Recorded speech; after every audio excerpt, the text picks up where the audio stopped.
Kerala kitchen moms recipes. ഇന്ന് നമ്മൾ തയ്യാറാക്കാൻ പോകുന്നത് പുട്ടാണ്. അതായത് മുളയുടെ കുറ്റിയിൽ നമുക്കിന്നൊരു പുട്ട് തയ്യാറാക്കാം. സാധാരണ പുട്ട് തയ്യാറാക്കുന്ന പോലെ തന്നെ ഉള്ളൂ ഇതും. സാധാരണ നമ്മൾ പുട്ട് കുറ്റി എടുക്കുന്നതിന് പകരം ഇത് മുളം കുറ്റി എടുക്കുന്നു, അത്രയേ ഉള്ളൂ വ്യത്യാസം. ഞാനിവിടെ അരിപ്പൊടി വെച്ചാണ് പുട്ട് തയ്യാറാക്കുന്നത്. ഏകദേശം ഞാനൊരു 4 തവിയോളം അരിപ്പൊടി ഇവിടെ എടുക്കുന്നുണ്ട്. അപ്പോൾ നിങ്ങൾക്ക് ആവശ്യത്തിനനുസരിച്ച് പൊടിയുടെ അളവ് കൂട്ടുകയും കുറയ്ക്കുകയും ചെയ്യാം. സാധാരണ പുട്ടിന് നനയ്ക്കുന്ന പോലെ തന്നെ നമുക്കിത് നനച്ചെടുക്കാം. ആദ്യം തന്നെ ഇതിനകത്തേക്ക് നമുക്ക് കുറച്ച് ഉപ്പ് ചേർത്ത് കൊടുക്കാം. ഉപ്പ് ചേർത്തതിന് ശേഷം നമ്മൾ കൈ വെച്ച് എല്ലാ ഭാഗത്തേക്കും നല്ലതുപോലെ നമുക്കൊന്ന് മിക്സ് ചെയ്ത് കൊടുക്കണം. അതായത് കൈ വെച്ച് തന്നെ നമ്മളത് മിക്സ് ചെയ്യണം, എന്നാലേ അത് എല്ലാ ഭാഗത്തേക്കും ഉപ്പ് നല്ലതുപോലെ പിടിക്കത്തുള്ളൂ. ഇപ്പം ഉപ്പ് എല്ലാ ഭാഗത്തേക്കും നല്ല ഈവനായിട്ട് പിടിച്ചിട്ടുണ്ട്. ഇനി നമുക്ക് കുറേശ്ശെ വെള്ളം ചേർത്ത് ഇതൊന്ന് നനച്ചെടുക്കാം. ആദ്യം ഒരുപാട് വെള്ളം ചേർക്കരുത്, കുറച്ച് വെള്ളം ആദ്യം ഒന്ന് ചേർത്തൊന്ന് തളിച്ചതിന് ശേഷം നമ്മൾ കൈവച്ചിട്ട് എല്ലാ ഭാഗത്തേക്കും നല്ലതായിട്ടൊന്ന് നനയ്ക്കാൻ വേണ്ടി ശ്രമിക്കാം. എന്നിട്ട് ആവശ്യത്തിനനുസരിച്ച് വെള്ളത്തിൻ്റെ അളവ് കൂട്ടി നമുക്ക് പുട്ടിൻ്റെ പരുവത്തിൽ നമുക്കിത് നനച്ചെടുക്കാം. അതുപോലെ തന്നെ ഈ പൊടി നനയ്ക്കുമ്പോൾ ചിലപ്പോൾ കട്ടകൾ കെട്ടാനുള്ള ചാൻസ് ഉണ്ട്. അത് നമ്മുടെ കൈ വെച്ച് നല്ലതായിട്ടൊന്ന് ഞെരടി കഴിയുമ്പോൾ തന്നെ ആ പൊടികളൊക്കെ നമുക്ക് നല്ലപോലെ തന്നെ കട്ട കെട്ടാതെ നമുക്ക് നനച്ചെടുക്കാൻ പറ്റും. അതല്ല എന്നുണ്ടെങ്കിൽ മിക്സിയുടെ ജാറിലിട്ട് ജസ്റ്റ് ഒന്ന് കറക്കുമ്പോൾ തന്നെ കട്ടകളുണ്ടെങ്കിൽ തന്നെ നല്ലപോലെ പൊടിഞ്ഞു കിട്ടും. നല്ല സോഫ്റ്റ് ആയിട്ടുള്ള പുട്ടുപൊടി നമുക്ക് തയ്യാറാക്കിയെടുക്കാൻ പറ്റും. അപ്പോൾ നമുക്കിനി ഇത് പുട്ടുകുറ്റിയിലേക്ക് നിറയ്ക്കാം. കുറച്ച് തേങ്ങ തിരികിയതും ആവശ്യമുണ്ട്. ഇനി നമുക്കിത് പുട്ടുകുറ്റിയിലേക്ക് നിറച്ചു കൊടുക്കാം. ഞാൻ നേരത്തെ പറഞ്ഞ പോലെ തന്നെ ഇവിടെ എടുത്തിരിക്കുന്നത് മുളംകുറ്റിയാണ്.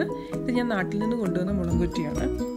ആദ്യം തന്നെ നമുക്ക് ഇതിനകത്തേക്ക് നമ്മൾ ചില്ലിടത്തില്ലേ, ചില്ലിന് പകരം ഞാൻ ഇതിനകത്തേക്ക് ഇടുന്നത് നമ്മുടെ ചിരട്ട വെച്ച് ജസ്റ്റ് ഒരു പാട്ട് ഞാൻ അതുപോലെ ഉണ്ടാക്കിയിട്ടുണ്ട്, അതാണ് ഇതിനകത്തേക്ക് ഇടുന്നത്.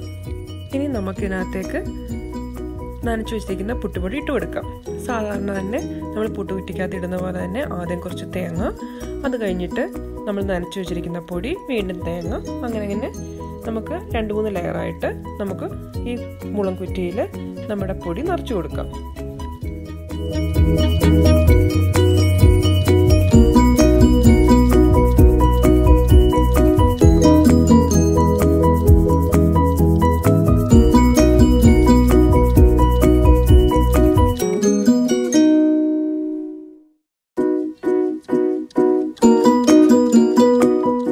നമുക്കിത് ആവിയിൽ പുഴുങ്ങിയെടുക്കാം.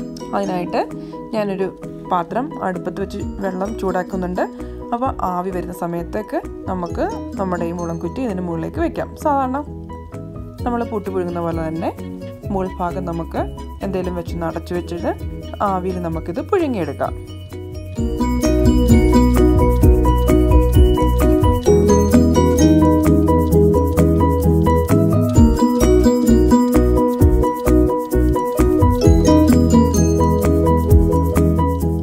കണ്ടില്ലേ, നല്ലതായിട്ട് മുകളിൽ കൂടെ ആവി വരുന്നുണ്ട്.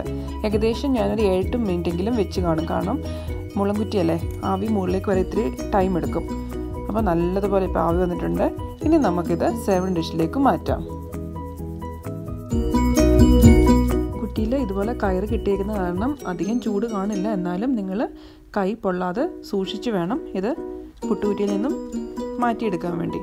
നമുക്ക് അടിയിൽ നിന്ന് എന്തെങ്കിലും ഒന്ന് വെച്ചൊന്ന് ജസ്റ്റ് ഒന്ന് പുഷ് ചെയ്ത് കൊടുക്കാം. അപ്പോൾ നമുക്ക് പുട്ട് അതിൽ നിന്നും വേർപെടുത്തിയെടുക്കാൻ പറ്റും. എടുക്കുമ്പോൾ സൂക്ഷിച്ചെടുക്കുക, അല്ലെങ്കിൽ പെട്ടെന്ന് തന്നെ ഇത് പൊടിഞ്ഞു പോകാനുള്ള ചാൻസ് ഉണ്ട്. അപ്പോൾ പൊടിയാതെ നല്ല കെയർഫുള്ളായിട്ട് തന്നെ നമുക്ക് പുട്ടുകുറ്റിയിൽ നിന്ന് ഈ പുട്ട് വേർപെടുത്തിയെടുക്കാം. അപ്പോൾ ഇന്നത്തെ എൻ്റെ മുളംകുറ്റിയിലെ പുട്ട് നിങ്ങൾക്കെല്ലാം ഇഷ്ടപ്പെടും ഞാൻ കരുതുന്നു.